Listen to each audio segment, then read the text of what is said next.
Assalamualaikum warahmatullahi wabarakatuh. Saya Muhammad Dinaryansyah dari Sekolah Tinggi Institut Miftahul Huda Pamanukan Subang. Di sini saya akan menjelaskan tentang pengertian hukum.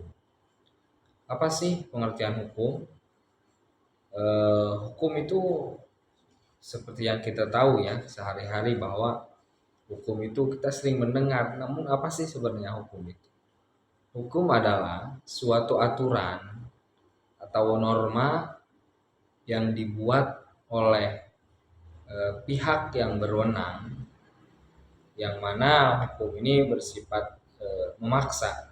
Ya, apa sih tujuan diadakannya hukum ini? Gitu kan? Hukum ini adalah yang pertama menciptakan ketertiban, ya, menciptakan ketertiban, keadilan, kepastian hukum, dan yang keempat adalah meminimalisir perilaku yang menyimpang. Dengan adanya hukum tersebut, hidup seseorang itu akan teratur. Lalu apa sih ya sesuatu yang meliputi hukum tersebut? Yang pertama adalah ada norma atau aturan. Norma ini adalah suatu aturan atau poin-poin yang mengatur individu sekelompok orang dalam masyarakat tersebut. Dan yang kedua yaitu ada yang namanya hukum bersifat memaksa. Ya, hukum ini memang bersifat memaksa. Karena mengapa hukum ini bersifat memaksa? Adanya hukum ini untuk ditaati, dipatuhi. Sehingga siapa orang yang melanggar atau tidak mengikuti aturan tersebut, maka orang tersebut akan dikenakan sanksi sesuai dengan ketentuan. Makanya hukum ini adalah sesuatu yang mengatur perilaku manusia sehingga perilaku manusia ini lebih baik. Dan yang selanjutnya yaitu hukum ini sebagai mengatur perilaku manusia. Seperti tadi yang dijelaskan di awal bahwa dengan adanya hukum ini manusia itu tidak sewenang-wenang atau tidak bisa berperilaku sesuai kehendaknya sendiri. Karena apa? Di dalam suatu negara atau bermasyarakat, hukum ini biasanya ada yang diangkat dari suatu adat atau memang diadakan dengan cara konferensi atau perkumpulan. Karena mungkin dengan hukum ini manusia itu akan terarah.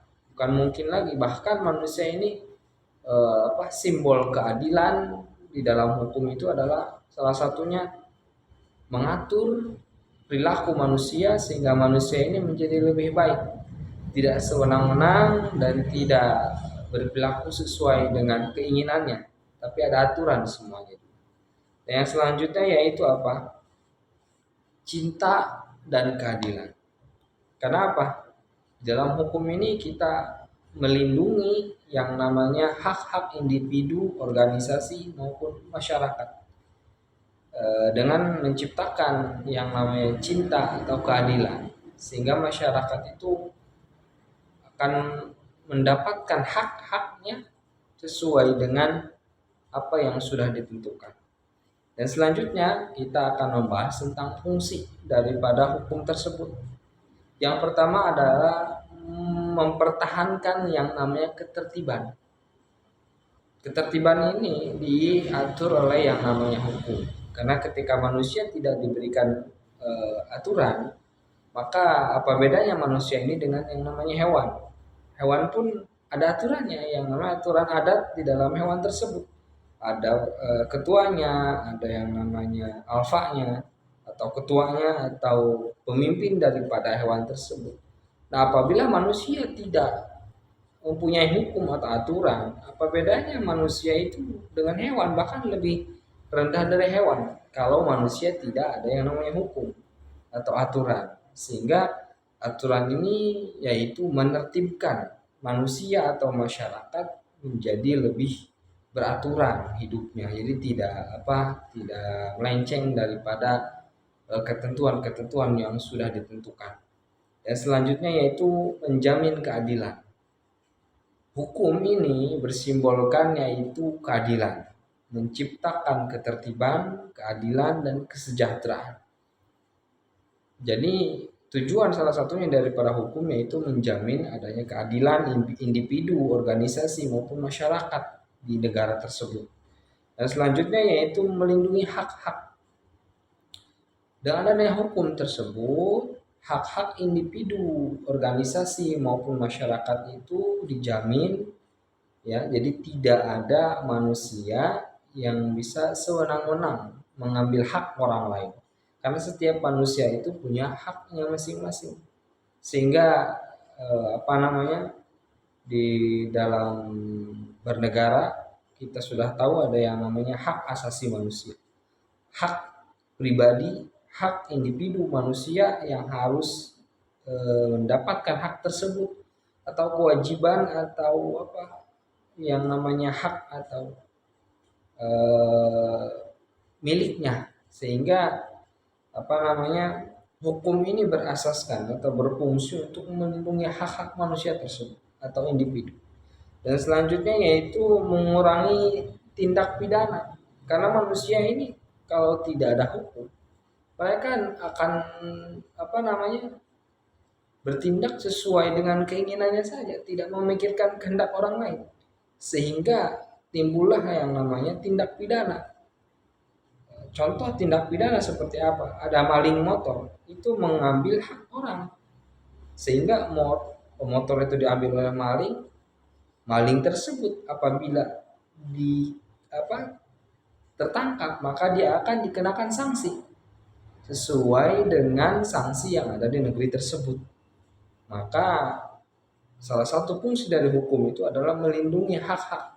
Contoh, masyarakat itu mempunyai hak yaitu bersuara atau mengutarakan suaranya kepada pemerintah, itu adalah hak salah satunya. Atau kita hak mendapatkan tempat yang nyaman, keadilan, itu adalah suatu hak. Nah, itu adalah simbol daripada hukum juga. Yang selanjutnya itu adalah mendorong kerjasama.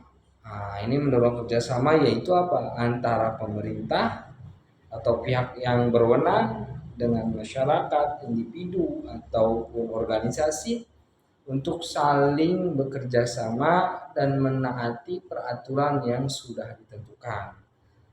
Dan barang siapa orang yang melanggarnya akan mendapatkan sanksi sesuai dengan yang sudah ditentukan. Nah, itu sebagian daripada fungsi, lalu meliputi apa saja itu hukum.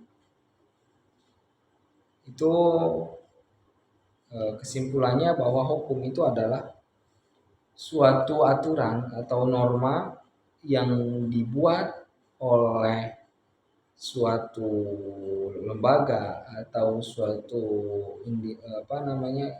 orang yang berwenang atau pemerintah dengan sifat yaitu memaksa untuk ditaati, dan barang siapa yang tidak menaatinya maka mendapatkan sanksi. Dan hukum tersebut yaitu untuk mendapat tujuan adalah suatu keadilan, ya, keadilan, terus melindungi hak-hak seseorang dan sebagainya. Nah, itu mungkin dari saya pamit undur diri.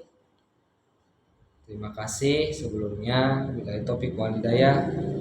Assalamualaikum warahmatullahi wabarakatuh. Jangan lupa like, comment, share dan subscribe.